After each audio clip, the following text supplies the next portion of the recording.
Okay, first order of business this morning is to get this thing hooked up. Apparently, it finally charged about 80% or something like that. I don't know, maybe you have to just let it charge for like 24 hours. It didn't say anything in the instructions about it, but let's get it hooked up and see how it works. Hello, Mr. Lightning Bug. What are you doing out in the daytime? Okay, so this thing is a pain in the butt, and even though I expect it's going to work pretty awesome, it is pretty impractical. The reason I say that, I hear you, bird friend. The reason I say that is because there's so many different little quirks that I've had to go through, you know, from it not fully charging, to having to remove these bolts because they're rounded and they stuck out too far and wouldn't let this go on right. And then I had to add some flathead bolts in there so that that would go on the right way. To, if you ever lose this, you're screwed, because this is a special kind of hex head. And, I mean, I'm sure you can find one at the hardware, but you have to go buy another one if you lose it, because you have to be able to remove this in order to charge it when the battery dies. The charging port is not on the bottom or the top. It is on the back. So you have to take this off to get to the charging port. So even though I think it's going to be cool to have a backup camera, it's going to be a pain, and I'm really going to have to keep track of this thing.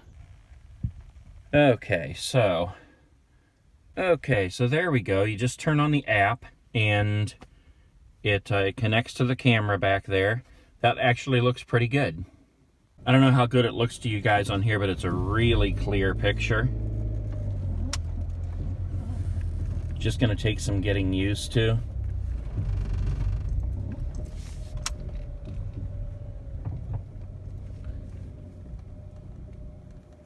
That's pretty accurate. I mean, I'm too far over on this side as I look out my windows now, and because I have a pretty narrow drive right there.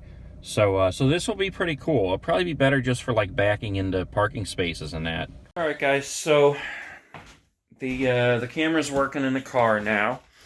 Had to get a couple of things packed up for eBay, and I was gonna go to the park and walk and work this knee out a little bit, but on my way down the steps, it jiggled on me again. I don't know how to explain what it does. It's like if this is my knee right here, if I step the wrong way, it goes like this.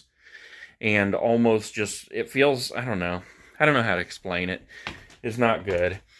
So I've got to build that up. I've got to start doing some kind of exercises to try to build up at least the muscles around the knee. Because I don't quite understand what's going on in there.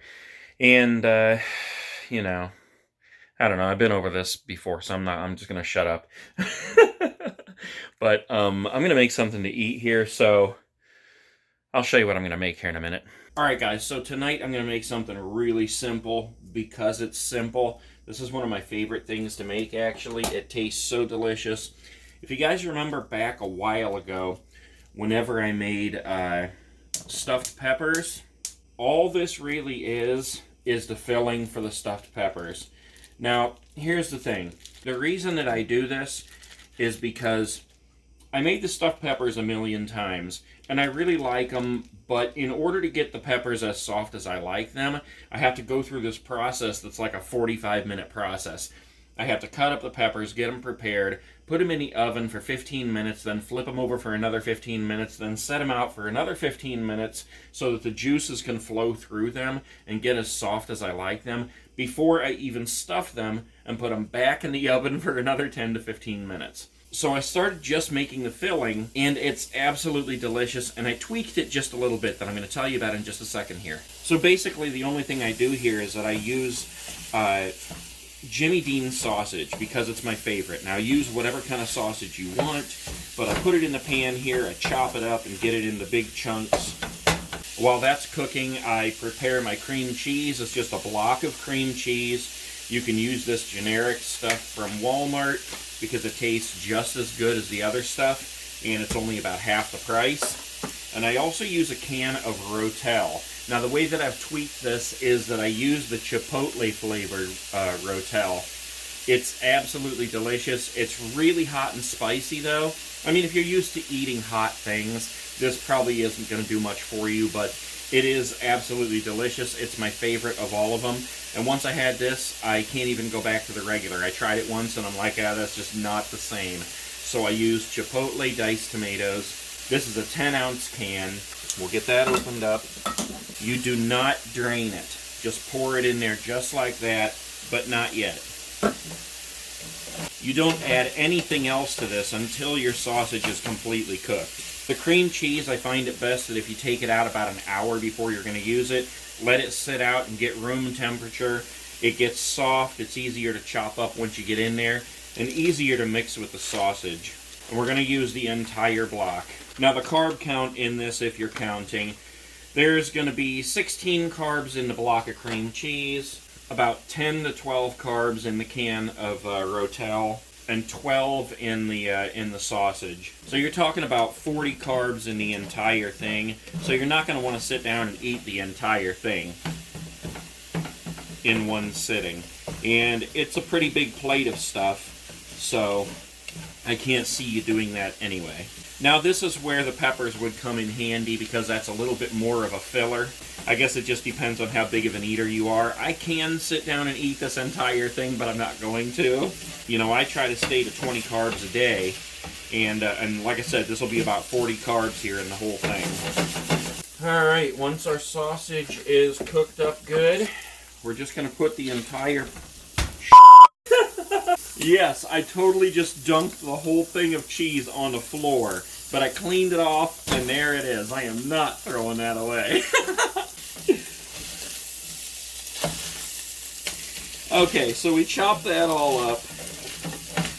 Now that our sausage is sticking in the pan, oh Lord.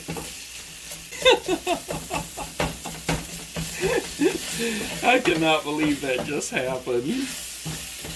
Yep, makes for a good video. Okay, so we get that all mixed in, it looks like that. And then we're just going to dump the whole can in there. Let's see if I can keep from dumping it on the floor.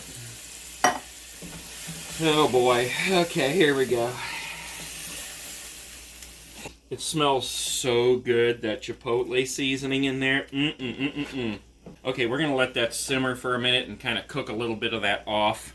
And then we're going to eat. Okay, that's been cooking on low heat for a little bit there, kind of cooking off some of the juice. Looks good, so we're going to put a little bit on the plate here. And the rest in here and save it for later.